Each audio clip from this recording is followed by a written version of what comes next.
I'm gonna take my car to the McDonald's. I'm gonna eat. Janeiro. Human systems will also be coming to zombies.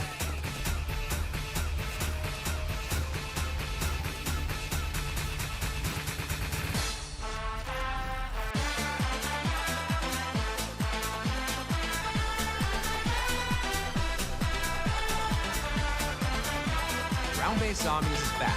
We're picking up the Dark Aether storyline where we left it. We're excited to announce that there will be 2 brand new maps available at launch. I wanted to wait until I felt like I had a good amount of information and actually touched the game to make a video about it, but now seems like the perfect time. Like fun-sized fidget spinner. On Ascension, we've been brought around in circles of hype from being so over to so back with every piece of information revealed. The initial teasers and reveal of Terminus looked like a good return to form for the mode. Despite how little we actually knew, it brought the hype up a huge amount, and the Liberty Falls cutscene brought everyone unanimously to believe that for once, we were in fact so back. But unsurprisingly, the hype only had one way to go.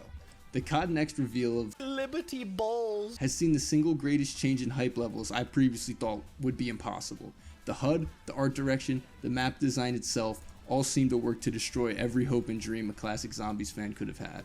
Most people are insanely pissed about these choices and the map in general, and admittedly this is about how I was looking at the reveal myself. But some time has passed, some new information has come to light, and this really isn't as bad as it seems. And if you hear me out, I'm pretty confident I can partially reignite your excitement for the game without being completely disingenuous and a meat rider like those new gens you see on Twitter.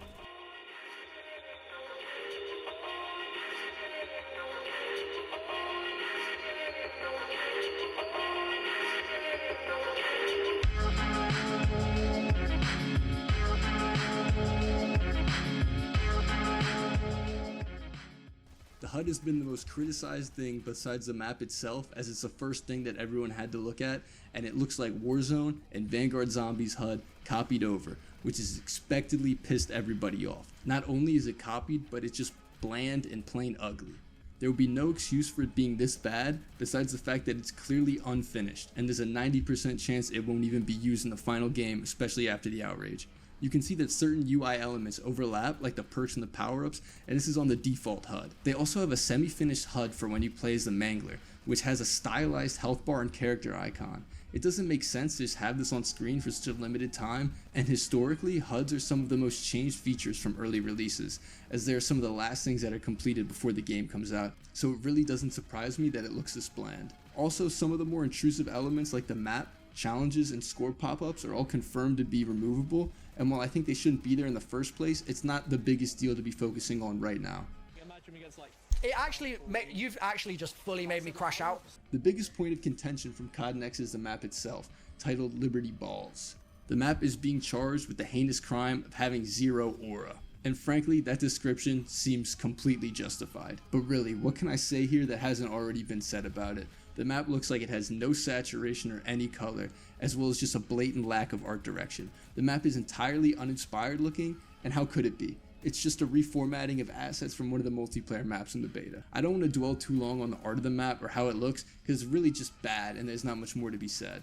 Other than the visuals, the design is very uninspired as well, just being some town with some streets and a few zip lines. Something I haven't seen addressed at all though is that there's not even any interesting new enemy types on the map.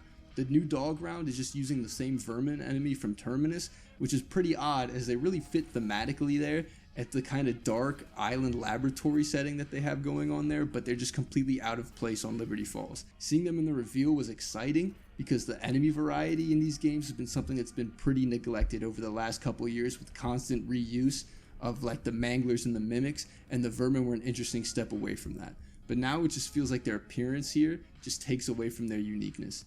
The other two special enemies are the Mangler and the Abomination. And the Abomination, while it's not really interesting or unique here, it's kind of just still a net positive in my opinion, as the general design of the map would be far too easy without a strong boss zombie. But the Manglers have just been used for far too long at this point. The Mangler was originally introduced in Garad Krovi in 2016, making this almost 8 years old. And it's not like we're seeing it for the first time since then. The Manglers made so many appearances, especially in Cold War and Modern Warfare zombies, and it's been especially exhausted throughout those games' DLCs, like the Mimic. Frankly, I'm ready to retire this guy for good.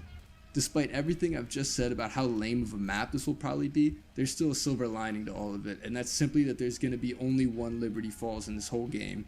If you haven't, I really encourage you to rewatch the raw Terminus gameplay again and notice how almost all my complaints are just not present on that map. The colors look great, there's a clear thematic direction, there's interesting enemies and unique weapons. This is the type of map we're going to be seeing more of in the DLC season, and Liberty Falls is just a one-off type experience for casuals.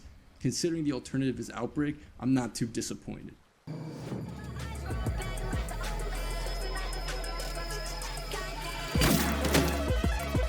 I am better! The real issue has just been the really poor marketing around the map, from them not labeling it as a bonus map and the general terrible quality of the gameplay shown at COD Next. And that's really weird considering the amazing marketing Zombies has gotten so far with one of the best intro cutscenes we've seen in a really long time. But for some reason, you have such little space in your brain that you can only keep one thought in there at a time. You have never thought, ever in your entire life, two thoughts at once. You don't have the capacity for that. Why? What is wrong with you? Just try holding two thoughts in your head. The multiplayer beta has been one of the driving forces in my optimism for this game, and if you haven't played it, I really think you should try the free weekend even if you don't normally play multiplayer. After putting some time into the game, it's really clear that Omni Movement isn't just some gimmick that will come and go with the year of COD, but fundamentally is going to change the way it feels to play FPS games in general. Just being able to do actions like reload while maintaining speed in any direction feels so good, and it's going to make older games straight up feel worse by comparison. I'll try to show this through the footage on screen, but it's really something that needs to be felt and utilized over time to really understand. Combined with good map knowledge, the skill ceiling is going to be raised so high as good movement won't be limited by the direction you're facing or having to interact with things. Normally, I'm the biggest hater when it comes to attack sprint in COD, but for the first time since it was introduced in Modern Warfare 2019, it feels like it makes sense here and it's used with purpose, which can explain why previously Treyarch didn't put it in Cold War, but have decided to use it now. It allows you to feel fluid in any direction while still rewarding you for being aware of where your camera's facing and intentionally making the choice to get some extra speed. Diving also feels great, as you're not locked into only being able to shoot in the direction of your dive. It makes pushing corners in MP feel especially good, but will definitely make for some interesting situations when used in zombies, like diving over rails or into the water. Besides movement, there have been some worries for me regarding the difficulty, especially after seeing that Duke Dennis currently holds the high round world record for this game. And while things like kill streaks, armor, and the new Wonder Fizz all returned from Cold War to make the game easier, Treyarch have said they plan on making this game harder, and the games we've seen have all been on Liberty Falls, just clearly designed to be a more open and easy map. What most people haven't seen though, is that some leaks suggest we'll see a mode called Zombies Classic, in addition to the normal and directed mode, which could be aimed to hardcore players. These leaks come directly from the latest patch in Steam, making them super credible unless they get cut right before launch, which at this point is really unlikely because the game releases in less than 2 months. Changes like starting with a pistol, removing armor, and changing zombie health and damage values wouldn't really be hard at all for the team to implement in a short amount of time, and if given things like rewards for Easter egg completion in hardcore and separate loadouts, this could be huge to making the game appeal for everyone. Milo doesn't like that a traffic light isn't an Easter egg? How will I sleep tonight, knowing this is true? How? No, I'm cutting the cameras on the crash out. Overall, I'm really glad I waited for all this information to come out to make a video, because it just seems every single day there's some new information or something that gets leaked and just drastically changes my opinion on what's going on. Shout out ADRX003 for commenting on the community post, and leave a comment Liberty Balls if you made it this far in the video. That's it, boys.